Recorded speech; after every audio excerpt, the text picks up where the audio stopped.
आज इस वीडियो में मैं एक किताब का रिव्यू करूंगा जिसका नाम है इकिगाई। इकिगाई जो है ये एक जापानी किताब है जो कि जापानीज़ की जो लोग हैं और ख़ास तौर पे उसका जो आइलैंड है ओकिनावा उनके लोगों की ज़िंदगी के बारे में लिखा गया है। इस बुक में पहले बात की गई है इकिगाई के बारे में। तो पहले ये जान लेते हैं, अंडरस्टैंड करते हैं कि इकिगाई जो वर्ड है इसका ओरिजिन क्या है और इसका कंसेप्ट क्या है या इसका मीनिंग क्या है। जो कंसेप्ट है इकिगाई का ये ओरिजिनेट हुआ है जापान का एक आइलैंड से जिसका नाम है ओकिनावा। ओकिनावा से ये वर्ड जनरेट हुआ है, वहाँ से इसकी ओरिजिन है। ये जो पिक्चर नज़र आ रही है आपको एक साइड पे, ये ओकिनावा है जो कि आइलैंड है जापान की। तो यहाँ से इसका ओरिजिन है। लेकिन एग्जैक्ट अगर हम हिस्टोरिकल ओरिजिन की बात करें इकिगाई की तो वो वेल डॉक्यूमेंटेड नहीं है। ये माना जाता है कि यहाँ की जितनी मुख्तलिफ जो फ़िलासफ़ीज़ थी, कल्चर थी, फ़िलासफ़िकल इन्फ्लुएंस था जापान में, उसके कम्बिनेशन से या उसके असरात से जो है ना ये जो कंसेप्ट है इकिगाई का ये क्रिएट हुआ है जापान में। अगर हम इसके एग्जैक्ट रूट की बात करें, एंशियंट जापानी जो फ़िलासफ़ीज़ थी उसमें कन्फ्यूशनिज़म था, बुद्धिज़्म थी, शिंटोइज़म था। तो ये जो फ़िलासफ़ीज़ थी एंशियंट जापानीज़ में, ये फ़िलासफ़ी एम्फसाइज करती थी, ज़ोर देती थी हारमोनी पे, पर्पस पे, और ये इस चीज़ पे भी ज़्यादा जो है ना वो ज़ोर देती थी, एम्फसाइज करती थी कि एक इंडिविजुअल को नेचर के साथ और सोसाइटी के साथ क्या होना चाहिए, कनेक्ट होना चाहिए। तो इसी कंसेप्ट से या इन फ़िलासफ़ीज़ के असरात से ये जो इकिगाई का कंसेप्ट है ये जनरेट हुआ है और ये क्रिएट हुआ है। इकिगाई के जो कंसेप्ट है इसने वेस्टर्न वर्ल्ड में बहुत ज़्यादा पॉपुलैरिटी हासिल की, बहुत ज़्यादा अटेंशन उन लोगों ने दे दिया उसको, और बहुत सारे रिसर्चर जो थे वो यहाँ आ गए। और इसमें से एक रिसर्च टीम जो था जो कि लेड कर रही थी उसको डैन बटनर, वो भी आई थी और यहाँ ओकिनावा के लोगों पे उन्होंने रिसर्च किया कि उनकी जो ज़िंदगी में जो ज़्यादा प्रॉस्पेरिटी मौजूद है, जो खुशी मौजूद है, इसकी बियॉन्ड जो रीज़न है वो क्या है। तो उसने इसमें जो मेन फैक्टर देखा वो हाईलाइट किया, वो था इकिगाई कि इकिगाई मेन फैक्टर है इस ओकिनावा के जो लोग हैं इसमें, इसकी जो ज़िंदगी में जो प्रॉस्पेरिटी मौजूद है इसके पीछे बुनियादी जो रीज़न है वो इकिगाई है। यहाँ जो ये जो आइलैंड है ओकिनावा की, यहाँ के लोगों की उम्र जो है ना वो बहुत ज़्यादा है, तकरीबन मोर देन 100 ईयर्स इनकी उम्र है इस आइलैंड के जो लोग हैं। और इस आइडिया ने जो इकिगाई का जो आइडिया है इसने जापान के अलावा बहुत सारे जगहों पे जो है ना वो पजीराई और मकबूलियत और पॉपुलैरिटी हासिल की। फिर बहुत सारे लोग यहाँ आ गए और उन लोगों ने इन लोगों की ज़िंदगी पे रिसर्च करना शुरू किया, मुख्तलिफ पम्पलेट्स और आर्टिकल इन लोगों की ज़िंदगी के बारे में लिखी। और एक ऐसी बेहतरीन बुक जो इन लोगों की इस इकिगाई के बारे में लिखा गया है जिसका मैं आज रिव्यू करूँगा, जिसका नाम है इकिगाई। इकिगाई ने क्या इसमें डिस्कस किया, इकिगाई इस बुक में, इस किताब में डिस्कस किया गया है उन रीज़न को, उन फैक्टर को जो कि ओकिनावा के लोगों की प्रॉस्पेरिटी का बुनियाद है, उनकी लॉन्गेविटी और प्रॉस्पेरिटी जो है उसके लाइफ की, यानी उनकी लाइफ इतनी खुशहाल क्यों है, उसमें प्रॉस्पेरिटी क्यों है, उसकी बुनियादी रीज़न क्या है। तो उन रीज़न को इस किताब में डिस्कस किया गया है। अगर हम इकिगाई के मीनिंग की बात करें, इकिगाई जो है ये जो वर्ड है ये जापानी कंसेप्ट है और ये 2 वर्ड्स है, इकी और गाई। इकी का मतलब है लाइफ और गाई का मतलब है वैल्यू और वर्थ। अगर हम इसको इंग्लिश में ट्रांसलेट करें तो इसका मतलब होता है द पर्पस ऑफ लाइफ, यानी ज़िंदगी का मकसद। इकिगाई क्या कहती है? इकिगाई ये कहती है अगर आप चाहते हैं कि आपकी ज़िंदगी में पर्पस हो और आपकी ज़िंदगी में खुशहाली हो तो 4 चीज़ों को अपनी ज़िंदगी में अपनाइए, और इन 4 चीज़ों का जो कम्बिनेशन होगा वो असल में इकिगाई कहलाती है। वो कौन सी 4 चीज़ें हैं, वो कौन सी 4 फैक्टर है जो कि आपकी ज़िंदगी को बदल देगी, और जो बुनियादी रीज़न है ओकिनावा के लोगों की प्रॉस्पेरिटी की। पहला उसमें क्या है, वो है what you are good at. Ikigai ये कहती है कि ज़िंदगी में वो काम करे, वो कामों को करे जिसमें आप अच्छे हैं, उन कामों से बचे जिसमें आप अच्छे नहीं हैं। यानी वो काम पहले करे, वो काम सेलेक्ट करे जिसमें आप बहुत ज़्यादा अच्छे हैं। एक बात ये। दूसरा जो फैक्टर बयान किया वो है व्हाट यू लव। ज़िंदगी में उन कामों को करिए जो आप जिससे आप मोहब्बत करते हैं या जो आपको खुशी देती है। अब ऐसा ना हो कि आप ऐसा काम करें जिसमें आप अच्छे हो, लेकिन ऐसा ना हो कि वो आपको खुशी ना दे। यानी दोनों को देखोगे, यानी दोनों रीज़न उसमें देखोगे, यानी ऐसा काम करोगे जिसमें आप अच्छे भी हो और जो आपको खुशी भी दे हो। ऐसा ना हो कि आप ऐसा काम करें जिसमें तो आप अच्छे हो लेकिन वो आपको खुशी ना दो, या ऐसा काम करें जो आपको खुशी तो दे सकते हो लेकिन उसमें आप अच्छे ना हो। तो दोनों ऐसा काम करें जिसमें आप अच्छे भी हो और जो आपको खुशी भी देते हो वो काम। तीसरा इसमें जो फैक्टर है वो है व्हाट द वर्ल्ड नीड्स। ऐसा काम आपने करना है ज़िंदगी में जो दुनिया को उस वक़्त की ज़रूरत हो, यानी दुनिया को जिस काम की ज़रूरत हो वो काम को करिए। और चौथा जो फैक्टर है वो है what you can be paid for. ऐसा काम करिए जिसको आपको पैसे मिलते हो। यानी ये चार फैक्टर को मिलाकर what you are good at, what you love, what the world needs, what you can be paid for, इन चारों का जो कम्बिनेशन है वो इकिगाई कहलाती है। लेकिन साथ साथ ये सिर्फ जो है ना ये सर्कल इम्पोर्टेंट नहीं है, बल्कि इन सर्कल का जो इंटरसेक्शन है ये भी बहुत ज़्यादा मानाखेज है और बहुत ज़्यादा इम्पोर्टेंट है। फॉर एग्जांपल देखा जाए, what you are good at एक ऐसा काम जिसमें आप अच्छे हो, और दूसरा व्हाट यू लव जो आपको खुशी देता हो वो काम। इन दोनों सर्कल का जो इंटरसेक्शन है उसको हम पैशन कहलाता है, उसको हम पैशन कहते हैं।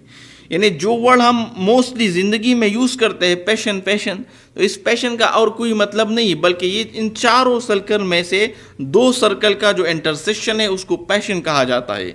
यानी ऐसा काम आप कर रहे हैं जिसमें आप अच्छे भी हो और वो आपको खुशी भी देता है, तो ऐसे काम को फिर क्या कहा जाता है, उसको कहा जाता है पैशन, कि ये आपका क्या है, ये आपका पैशन है।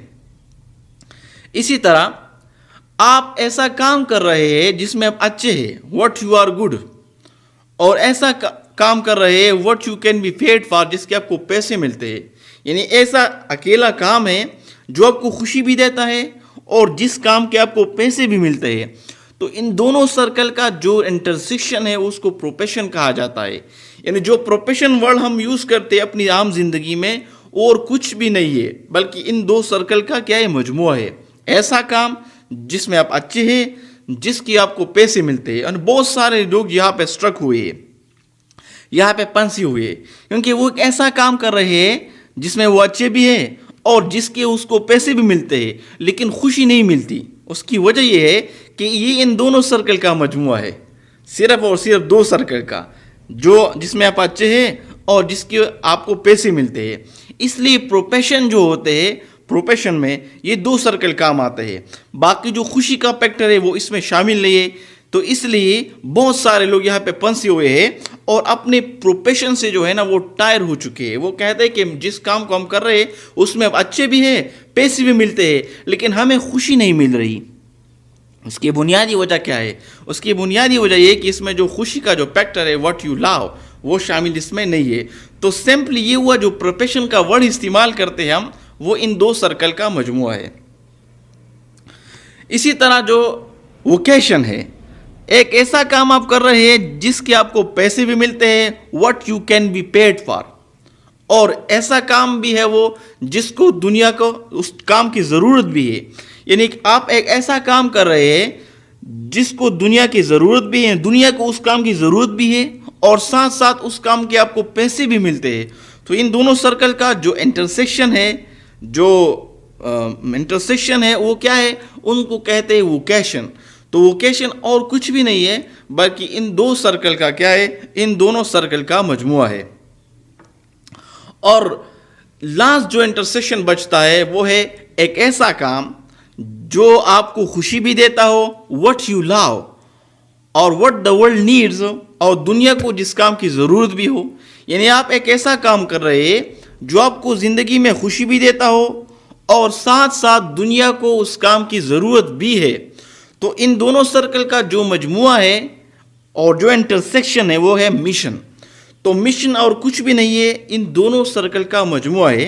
यानी एक ऐसा काम आप कर रहे हैं जिसमें आप अच्छे भी हैं, और यानी जो आपको खुशी भी देता है और दुनिया को उस काम की ज़रूरत भी है। तो अगर ऐसा काम आप ज़िंदगी में कर रहे हैं तो सिंपली क्या है वो मिशन। तो सिंपली क्या कहलाता है, उसको हम कहते हैं मिशन। जो इकिगाई एक्चुअली ये कम्बिनेशन है मिशन का, प्रोफेशन का, पैशन का, वोकेशन का। ये चारों चीज़ें जब कंबाइन हो जाती है, यानी mission, profession, passion and vocation, ये बनाती है क्या, इकिगाई। जैसे जैसे हम ग्रेजुअली आहिस्ता आहिस्ता हम ग्रो करते चले जाते हैं तो हम इकिगाई के बस क्लोज होते हैं, लेकिन हम कंप्लीटली उसके करीब नहीं जा सकते। और ये बहुत ज़्यादा इंटरेस्टिंग होता है। फॉर एग्जाम्पल, आप जिंदगी में एक ऐसा काम कर रहे हैं what you can be paid for. इस पूरे सर्कल को देखिए, ये circle, what you can be paid for, जिसको एक ऐसा काम आप कर रहे हैं जिसको आपको पैसे मिल रहे हैं, यानी उस काम के आपको पैसे मिल रहे हैं। दूसरा, what you are good at, जिसमें आप अच्छे भी हो। तीसरा, व्हाट यू लव, जो आपको खुशी भी देता हो, यानी आप ऐसा काम कर रहे हैं जिसके आपको पैसे भी मिलते हैं, जिसमें आप अच्छे भी हैं और जो आपको खुशी भी देता है। लेकिन उसमें एक चीज़ शामिल नहीं है, व्हाट द वर्ल्ड नीड्स, यानी दुनिया को उस काम की ज़रूरत नहीं है। तो क्या होगा, satisfaction but feeling of uselessness. आपको तो सेटिस्फैक्शन होगा, लेकिन जो फीलिंग होगी वो एक किस्म की यूजलेसनेस फीलिंग होगी, क्योंकि आपको एक ऐसा काम कर रहे हैं जिसको दुनिया की ज़रूरत नहीं है, तो आप किस्म के एक यूजलेसनेस महसूस करेंगे। दूसरे को देखिए, आप एक ऐसा काम कर रहे हैं what you are good at, जिसमें आप अच्छे भी है। व्हाट यू लव, जो आपको खुशी भी देता है। और तीसरा, what are the world needs, दुनिया को उस काम की ज़रूरत भी है, लेकिन सिंपली उसमें एक काम नहीं, एक चीज़ नहीं है, और वो है what you can be paid for, यानी उसको उस काम के आपको पैसे नहीं मिल रही। तो क्या होगा, तो देखिए, delight and fullness but no wealth. Delight, आपको तो खुशी होगी, फुलनेस भी होगा, लेकिन चूंकि आपको उसके पैसे नहीं मिल रही तो आपके पास वेल्थ नहीं होगा, फिर भी आपकी ज़िंदगी में वो प्रॉस्पेरिटी नहीं होगी।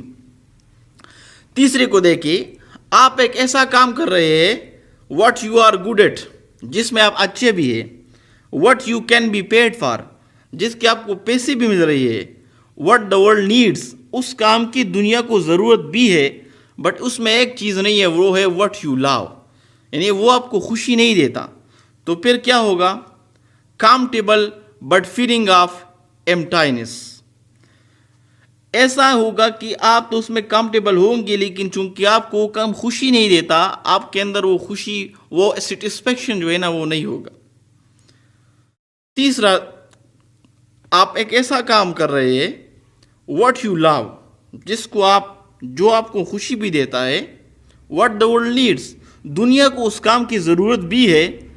What you can be paid for, और उस काम के आपको पैसे भी मिल रहे हैं, लेकिन उसमें एक चीज़ नहीं है, what you are good at, यानी उस काम में आप अच्छे नहीं है। तो क्या होगा, excitement and complacency but sense of uncertainty. आप उसमें डाउट फील करेंगे क्योंकि उस काम में आप अच्छे नहीं है, उस काम के बारे में आपको शक होगा, तरद्दुद होगा, एक किस्म की अनसेटिस्फैक्शन होगी, क्योंकि उस काम में क्या है, आप अच्छे नहीं है। तो सिंपली मतलब ये हुआ कि ये चारों फैक्टर, यानी मिशन, पैशन, प्रोफेशन, वोकेशन, जब ये चारों चीज़ें कंबाइन हो जाती है तब इकिगाई बनती है, और वो काम आपको खुशी भी देता है, और आपकी ज़िंदगी जो है ना, उसमें एक प्रॉस्पेरिटी होगी, और आपकी ज़िंदगी जो है ना, वो खुशहाल होगी। ये मेन फैक्टर थे जो इस बुक्स में डिस्कस किए हैं। साथ साथ इस बुक के लास्ट में डिस्कस किया है, उन लोगों के इंटरव्यू ली गई है जो ओकिनावा के रहने वाले हैं, और उन लोगों ने अपनी एक्सपीरियंस के बारे में, अपनी चीज़ें जो है ना, वो उसमें भी एक्सप्लेन की और बताई है इस किताब के लास्ट में। और साथ साथ इसके लास्ट में एक और चीज़ भी बताई गई है इस किताब में, जो कि ईटिंग हैबिट्स है, यानी खाने के बारे में बताया गया है कि कौन सी खाने चाहिए, कौन सी चीज़ें नहीं खाने चाहिए। ये भी आपकी सेहत पे बहुत ज़्यादा असर करती है। और ओवरऑल अगर मैं कहूँ तो ये किताब बहुत इंटरेस्टिंग किताब है, बहुत ज़बरदस्त किताब है, और एक दफ़ा अगर आपको मौका मिल जाए तो इस किताब को ज़िंदगी में एक दफ़ा ज़रूर पढ़ना चाहिए।